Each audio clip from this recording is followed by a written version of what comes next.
മഹാരാജാസ് കോളേജിൻ്റെ ശതോത്തര സുവർണ ജൂബിലി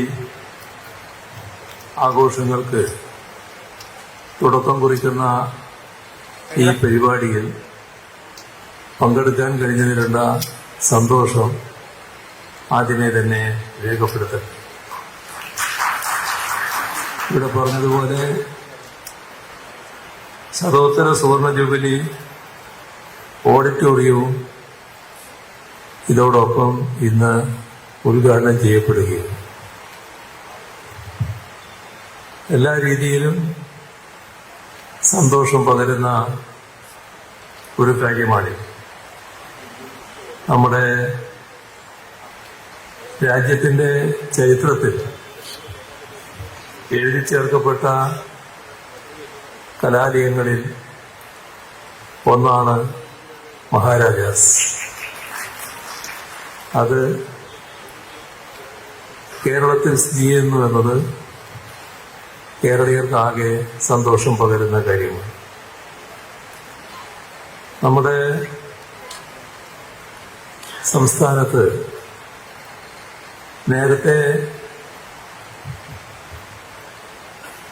4 കോളേജുകൾ പ്രത്യേകമായി എടുത്തു പറയാറുണ്ടായിരുന്നു. യൂണിവേഴ്സിറ്റി കോളേജും മഹാരാജാസ് കോളേജും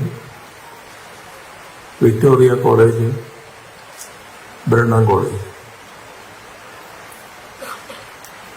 ഇവിടെ ഇത്തരത്തിലുള്ള പ്രശസ്തമായ കലാലയങ്ങൾ ആധുനിക കേരള നിർമ്മിതിയോട് ഇഴചേർന്ന് കിടക്കുന്നവയാണ്. നമ്മുടെ സംസ്ഥാനത്തിൻ്റെ വളർച്ചയ്ക്ക് വലിയ തോതിൽ സംഭാവന നൽകിയ ഉന്നത വിദ്യാഭ്യാസ സ്ഥാപനങ്ങളെ ഒരു തരത്തിലും മറക്കാൻ കഴിയുന്നില്ല.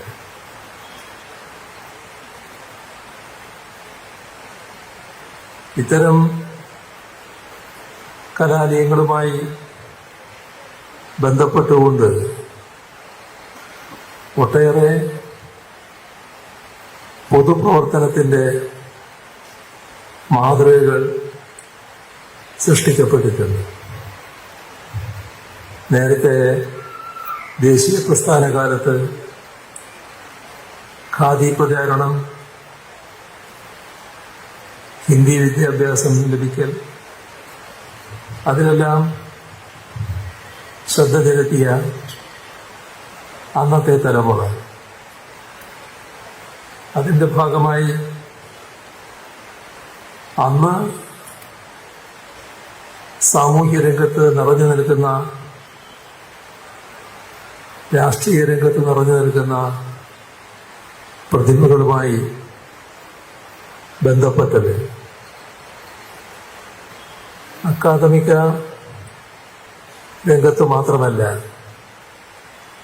ഇതുപോലുള്ള രംഗങ്ങളിലും വലിയ പങ്ക് അന്നത്തെ കാലത്ത് വിദ്യാർത്ഥികൾ വഹിച്ചിരുന്നു. ഇവിടെ അക്കാദമിക് മേഖലയിൽ മഹാരാജാസിന്റെ പേര് എല്ലാ കാലത്തും ഉയർന്നു കാണാറുണ്ട്. പക്ഷേ അക്കാദമിക് രംഗത്ത് മാത്രമല്ല ഈ കലാലയം ഉയർന്നു നിന്നത്.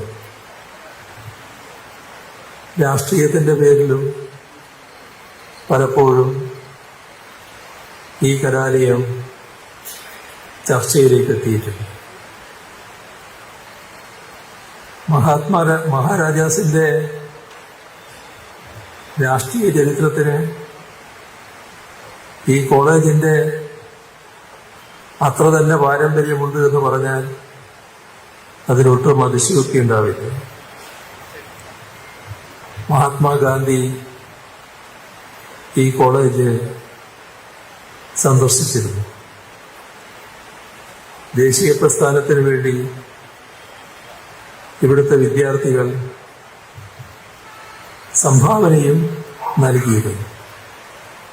അതെല്ലാം ചരിത്രത്തിലെ ജ്വലിക്കുന്ന ഏടുകളാണ്. അതോടൊപ്പം ദേശീയ പ്രസ്ഥാനത്തിന്റെ ഭാഗഭാക്കായി എന്നതിന്റെ പേരിൽ പിടികൂടപ്പെട്ട, നാടുകടത്തപ്പെട്ട വിദ്യാർത്ഥികളും ഇവിടെയുണ്ടായിരുന്നു. അതോടെ അവരുടെ പഠിപ്പും പൊതുപ്രവർത്തനവും അവസാനിച്ചുകൊള്ളും എന്നായിരുന്നു അന്നത്തെ അധികാരികളുടെ ധാരണ. പക്ഷേ സംഭവിച്ചത് നേരെ മറിച്ചായിരുന്നു. അവരെല്ലാം തന്നെ പുറം നാടുകളിൽ പോയി പഠിച്ച് മടങ്ങി വന്ന് നമ്മുടെ നാടിന്റെ വികസനത്തിന് ഈടുറ്റ സംഭാവന നൽകി എന്നതും ചരിത്രത്തിന്റെ ഭാഗമാണ്. 150 വർഷം ഒരു കലാലയം പിന്നിടുന്നു. എന്നാൽ ഒരു വിദ്യാലയം എന്ന നിലക്ക് 150 വർഷത്തെ ചരിത്രമല്ല, 2 നൂറ്റാണ്ടോളം നീണ്ട ചരിത്രമാണ് ഈ സ്ഥാപനത്തിനുള്ളത്. 1845 ഒരു ചെറിയ എലിമെന്ററി സ്കൂളായി ആരംഭിച്ച സ്ഥാപനം. അതാണ് ഇതിന്റെ മുൻഗാമി എന്ന് പറയാം. അന്ന് ഒറ്റമുറി സ്കൂളിൽ നിന്നാണ് ആരംഭിച്ചത്. ഇന്ന് 20 ബിരുദ പ്രോഗ്രാമുകൾ, 22 ബിരുദാനന്തര പ്രോഗ്രാമുകൾ, ബിരുദാനന്തര ബിരുദ പ്രോഗ്രാമുകൾ, ഇതെല്ലാം അടങ്ങുന്ന ഒരു ബൃഹത് സ്ഥാപനമായി ഇത് മാറിയിരിക്കുകയാണ്. 18 വിഭാഗങ്ങളിലായി ഗവേഷണ കേന്ദ്രങ്ങൾ ഇവിടെ പ്രവർത്തിക്കുന്നു. നാക് അക്രഡിറ്റേഷന്റെ എ ഗ്രേഡ് സ്വന്തമാക്കാൻ കഴിഞ്ഞിരിക്കുന്നു. NIRF റാങ്കിങ്ങില് 53ാം റാങ്കും കരസ്ഥമാക്കാൻ ഈ കോളേജിന് കഴിഞ്ഞിരിക്കുന്നു. ഇംഗ്ലീഷ് വിദ്യാഭ്യാസം വഴി പുരോഗതി കൈവരിക്കാൻ കഴിയുമെന്ന് വിശ്വസിച്ചിരുന്ന ദിവാൻ ശങ്കരവാര്യർ, അദ്ദേഹമാണ് ഇവിടെയൊരു എലിമെന്ററി സ്കൂളിന് തുടക്കം കുറിച്ചത്. പിന്നീട് അദ്ദേഹത്തിന്റെ മകൻ ദിവാനായി. അപ്പോൾ അതിനെ ഹൈസ്കൂളാക്കി മാറ്റി. തുടർന്നാണ് ഇത് എറണാകുളം കോളേജും പിന്നീട് മഹാരാജാസ് കോളേജുമായി മാറി വന്നത്. ഇംഗ്ലീഷ് വിദ്യാഭ്യാസം ലക്ഷ്യം വെച്ച് തുടങ്ങിയതുകൊണ്ട് തന്നെ ആദ്യകാലത്ത് ബ്രിട്ടീഷുകാരായിരുന്നു ഇവിടുത്തെ പ്രിൻസിപ്പൽമാർ. ഈ കോളേജിലെ ആദ്യ പ്രിൻസിപ്പലായിരുന്നു AF സിലി. പൗരസ്ത്യ ലോകം പാശ്ചാത്യ ലോകത്തിന് നൽകിയ സംഭാവനകൾക്കുള്ള പ്രതിഫലമായാണ് അദ്ദേഹം ഇന്ത്യക്കാർക്ക് വിദ്യാഭ്യാസം നൽകുന്നതിനെ കണ്ടിരുന്നത് എന്നത് പ്രത്യേകം എടുത്തു പറയേണ്ടതാണ്. ഈ കലാലയം മഹാത്മാഗാന്ധി മാത്രമല്ല, സ്വാമി വിവേകാനന്ദൻ, രവീന്ദ്രനാഥ ടാഗോർ, ഇങ്ങനെയെല്ലാമുള്ളവരുടെ സന്ദർശനം കൊണ്ട് ധന്യമായി തീർന്ന ഇടമാണ്. കൊച്ചി രാജ്യത്തെ പ്രധാനമന്ത്രിയായിരുന്ന ഇക്കണ്ടവാര്യരും തിരുവച്ചി മുഖ്യമന്ത്രിയും നവോത്ഥാന പ്രസ്ഥാനങ്ങളുടെ മുൻനിര പോരാളിയുമായിരുന്ന സി കേശവനും ടി വി തോമസും കെ ആർ ഗൗരിയമ്മയും വിശ്വനാഥ മേനോനും വയലാർ രവിയും എ കെ ആന്റണിയും നമ്മുടെ ഈ സദസ്സിന്റെ മുന്നിലിരിക്കുന്ന വൈക്കം വിശ്വനും ഉൾപ്പെടെയുള്ള കേരള രാഷ്ട്രീയ രംഗത്തെ വലിയൊരു നേതൃനിര വാർത്തെടുക്കപ്പെട്ടത് ഇവിടെ നിന്നാണ്. എല്ലാവരുടെയും പേരുകൾ പറഞ്ഞാൽ അത് തന്നെ നേരത്തെ സ്വാഗത പ്രസംഗത്തിലും മറ്റും പറഞ്ഞതുപോലെ നീണ്ട നിരയായി മാറും. മലയാള സിനിമയിലെ മഹാനടനായ മമ്മൂട്ടി, മലയാള സിനിമയിലെ മറ്റനേകം താരങ്ങൾ, സംവിധായകർ, അവരെല്ലാം ഇവിടുത്തെ പൂർവ്വ വിദ്യാർത്ഥികളാണ്. ശ്രീമതി ദാക്ഷായണി വേലായുധൻ ഇവിടുത്തെ വിദ്യാർത്ഥിനിയായിരുന്നു. അവരാണ് ഇന്ത്യയിലെ ഭരണഘടനാ നിർമ്മാണ അസംബ്ലിയുടെ ഭാഗമായി പിന്നീട് മാറിയത്. പാർശ്വവൽക്കൃത സമൂഹത്തിൽ നിന്നും ഒരു വനിത അത്തരമൊരു സമിതിയിലേക്ക് എത്തിച്ചേർന്നത് ലോകമാകെ ശ്രദ്ധിച്ച കാര്യമാണ്. ഇവിടെ വിദ്യാർത്ഥിയായിരുന്ന കാലത്താണ് ചങ്ങമ്പുഴ രമണൻ എഴുതുന്നത്. ചങ്ങമ്പുഴ മാത്രമല്ല, വൈലോപ്പള്ളിയുടെയും പ്രതിഭ ഊതിക്കത്തിച്ച ഇടമാണിത്. സുപ്രീം കോടതി ചീഫ് ജസ്റ്റിസ് ആയിരുന്ന ശ്രീ കെ ജി ബാലകൃഷ്ണനും ഇവിടുത്തെ പൂർവ്വ വിദ്യാർത്ഥിയായിരുന്നു. ബിനോയ് വിശ്വത്തിന്റെയും എൻ എസ് മാധവന്റെയും മറ്റും പേരുകൾ നേരത്തെ ഇവിടെ പറഞ്ഞു കഴിഞ്ഞു. മികവുറ്റ അധ്യാപക നിര ഈ കോളേജിന് സ്വന്തമായി ഉണ്ടായിരുന്നു. ബഹുഭാഷാ പണ്ഡിതനായിരുന്ന എൽ വി രാമസ്വാമി അയ്യർ ഇവിടുത്തെ അധ്യാപകനായിരുന്നു. നവോത്ഥാന നായകനായിരുന്ന പണ്ഡിറ്റ് കെ പി കറുപ്പൻ ഇവിടുത്തെ അധ്യാപകനായിരുന്നു. ജ്ഞാനപീഠ ജേതാക്കളായ 2 സാഹിത്യ പ്രതിഭകൾ ഇവിടുത്തെ അധ്യാപകരായിരുന്നു. ഈ കലാലയത്തിന്റെ അഭിമാനമായി അവർ മാറുകയുണ്ടായി. ജി ശങ്കരക്കുറുപ്പും ONV-യും ഇവിടുത്തെ ബന്ധമുള്ളവരാണ്. എസ് കുപ്തൻ നായരും എം കൃഷ്ണൻ നായരും നമ്മുടെ വേദിയിലിരിക്കുന്ന ബഹുമാന്യായ സാനുമാസ്റ്ററും ഡോക്ടർ എം ലീലാവതിയും അടക്കം എത്രയോ പ്രതിഭകൾ ഇവിടെ അധ്യാപകരായിരുന്നിട്ടുണ്ട്. ഈ ബൃഹത്തായ ചരിത്രം പരിശോധിച്ചാൽ തന്നെ മനസ്സിലാകും മഹാരാജാസ് കോളേജിന് കേരളത്തിന്റെ പൊതുമണ്ഡലത്തിലുള്ള പ്രസക്തി. അത്തരമൊരു കലാലയത്തെ കൂടുതൽ മികവിലേക്ക് നയിക്കാനുള്ള പ്രവർത്തനങ്ങളുമായാണ് സംസ്ഥാന സർക്കാർ മുന്നോട്ട് പോകുന്നത്. കഴിഞ്ഞ 9 വർഷത്തിനിടെ നിരവധി പ്രവർത്തനങ്ങൾ ഇവിടെ നടന്നിട്ടുണ്ട്. ഞാൻ ആ പട്ടികയിലേക്ക് കടക്കുന്നില്ല.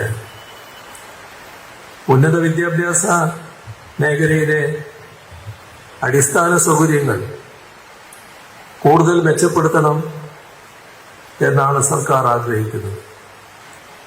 അക്കാദമിക് നിലവാരം ഉയർത്തുന്നതിനായി ഒട്ടേറെ ഇടപെടലുകളാണ് കഴിഞ്ഞ 9 വർഷമായി നടത്തിവരുന്നത്.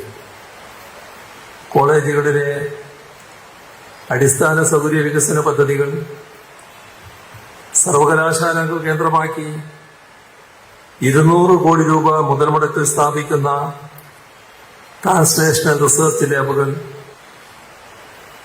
ബിരുദ പഠന സമ്പ്രദായത്തെ ഉടച്ചു വാർക്കുന്ന 4-year അണ്ടർ ഗ്രാജുവേറ്റ് പ്രോഗ്രാം, ഇതെല്ലാം ഇതിന്റെ ഭാഗമാണ്.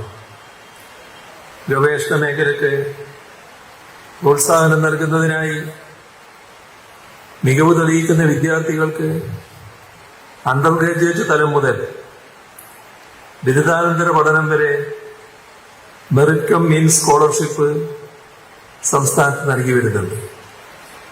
പോസ്റ്റ് ഡോക്ടറൽ ഫെലോഷിപ്പുകളും രാജ്യത്തെ തന്നെ ഏറ്റവും ഉയർന്ന റിസർച്ച് അവാർഡുകളും മറ്റും കേരളത്തിൽ നൽകി വരികയാണ്.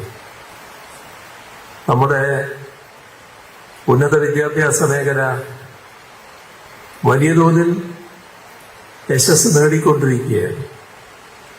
രാജ്യത്തെ പൊതു യൂണിവേഴ്സിറ്റികളെ എടുത്താൽ രാജ്യത്തെ ആദ്യത്തെ 12-ൽ 3 കേരളത്തിൽ നിന്നുള്ളതാണ്. 9-ാം സ്ഥാനത്ത് കേരള യൂണിവേഴ്സിറ്റി, 10-ാം സ്ഥാനത്ത് കൊച്ചി യൂണിവേഴ്സിറ്റി, 11-ാം സ്ഥാനത്ത് ഗാന്ധി യൂണിവേഴ്സിറ്റി, കാലിക്കറ്റിന് 43-ാം സ്ഥാനവുമുണ്ട്. നമ്മുടെ രാജ്യത്തെ ആദ്യത്തെ 100 കോളേജുകൾ അക്കാദമിക് നിലവാരം വെച്ച് ആദ്യത്തെ 100 കോളേജുകളിൽ നമ്മുടെ കേരളത്തിൽ നിന്ന് 12 കോളേജുകളുണ്ട്. നല്ല മാറ്റം പൊതുവെ വരുന്നു എന്നുള്ളതാണ് കാണാൻ നമുക്ക് സാധിക്കും. അത് 200 കോളേജുകൾ എടുത്താൽ 42 എണ്ണമാണ്. നമ്മുടെ പൊതുവിദ്യാഭ്യാസ രംഗവും ഉന്നത വിദ്യാഭ്യാസ രംഗവും കൂടുതൽ മികവിലേക്ക് നീങ്ങുമ്പോൾ സാധാരണ കുടുംബങ്ങളിൽ നിന്ന് വരുന്ന അനേകം വിദ്യാർത്ഥികളെ മികവുറ്റവരാക്കി മാറ്റാൻ കഴിയും. അത്തരം വിദ്യാർത്ഥികളെ മികവുറ്റവരാക്കി മാറ്റിയ ഒരു കലാലയമാണിത്. ഇതില് നല്ല മികവോടെ നിലനിൽക്കുമ്പോൾ തന്നെ എപ്പോഴും സ്വയംവിമർശനപരമായ ഒരു പരിശോധന, ഇതുമായി ബന്ധപ്പെട്ട എല്ലാവരും ഇടക്കിടക്ക് നടത്തുന്നത് നന്നാവും. കാരണം നമുക്ക് വേണ്ടത് കൂടുതൽ മികവിലേക്ക് ഉയരലാണ്. കലാലയത്തിന്റെ തിളക്കത്തിന് കളങ്കമേൽപ്പിക്കുന്ന പ്രവർത്തനങ്ങൾ എന്തെങ്കിലും ഉണ്ടാകുന്നുണ്ടോ എന്നതിനെക്കുറിച്ച് സൂക്ഷ്മമായ ആത്മപരിശോധന, സ്വയംവിമർശപരമായ പരിശോധന ഇടക്കിടക്ക് ഉണ്ടാകുന്നത് നന്നാവും. നമ്മുടെ സമൂഹത്തിൽ പലതരത്തിലുള്ള തെറ്റിന്റെ അംശങ്ങൾ വർദ്ധിപ്പിക്കുന്നതിനുള്ള ശ്രമം നടക്കുന്ന കാലമാണ്. ലഹരിയും കുറ്റകൃത്യങ്ങളും അടക്കമുള്ള പ്രതിരോധ ചിന്തകളടക്കമുള്ള കാര്യങ്ങൾ യുവാക്കളിലേക്ക് കടത്തിവിടാനുള്ള ശ്രമം, അത് നാടിന്റെ പൊതുവായ അന്തരീക്ഷം തകർക്കാൻ കൂടിയുള്ളതാണ് എന്ന് നാം തിരിച്ചറിയണം. അപ്പോ നമ്മുടെ കുട്ടികളുടെ ഇടയിലേക്ക് അങ്ങനെ എന്തെങ്കിലും കടന്നു വരുന്നുണ്ടെങ്കിൽ ജാഗ്രതയോടെ അത് കാണാനും അതിനെതിരെ നിലപാടുകൾ എടുക്കാനും വിധേയരായിപ്പോയവരെ തിരുത്തിക്കൊണ്ടുവരാനുമുള്ള ശ്രമം ബോധപൂർവം ഉണ്ടാകേണ്ടതായി കഴിഞ്ഞു. ഈ അടുത്ത വിദ്യാഭ്യാസ വർഷം പൊതുവിദ്യാഭ്യാസ രംഗവും ഉന്നത വിദ്യാഭ്യാസ രംഗവുമൊക്കെ ഈ ഒരു പ്രവർത്തനവും കൂടി ഫലപ്രദമായി ഏറ്റെടുക്കാനാണ് തയ്യാറായിട്ടുള്ളത്. ആരും തെറ്റുകൾക്ക് അതീതരല്ല എന്ന ബോധ്യത്തോടെ തെറ്റിന് വിധേയരായിപ്പോയവരെ നേർവഴിക്ക് നയിക്കാനുള്ള സംയമനത്തോടെയുള്ള സമീപനം സ്വീകരിക്കൽ പ്രധാനമാണ് എന്നത് നാം തിരിച്ചറിയണം. അധ്യാപക സമൂഹവും വിദ്യാർത്ഥി സമൂഹവും അവരെല്ലാം ഭാഗഭാക്കായ സംഘടനകളും ഇതിനെല്ലാം മുൻകൈ എടുക്കേണ്ടതാണ്. ഞാൻ ദീർഘമായി മറ്റു കാര്യങ്ങളിലേക്ക് കടക്കുന്നില്ല. നിറഞ്ഞ സന്തോഷത്തോടെ ഈ ശതോത്തര സുവർണ ജൂബിലി ആഘോഷങ്ങളുടെ ഉദ്ഘാടനവും കോളേജ് ഓഡിറ്റോറിയത്തിന്റെ ഉദ്ഘാടനവും നിർവഹിച്ചதை അറിയിച്ചുകൊണ്ട് അവസാനിപ്പിക്കുന്നു. നിങ്ങൾക്കെന്റെ സ്നേഹാഭിവാദനം.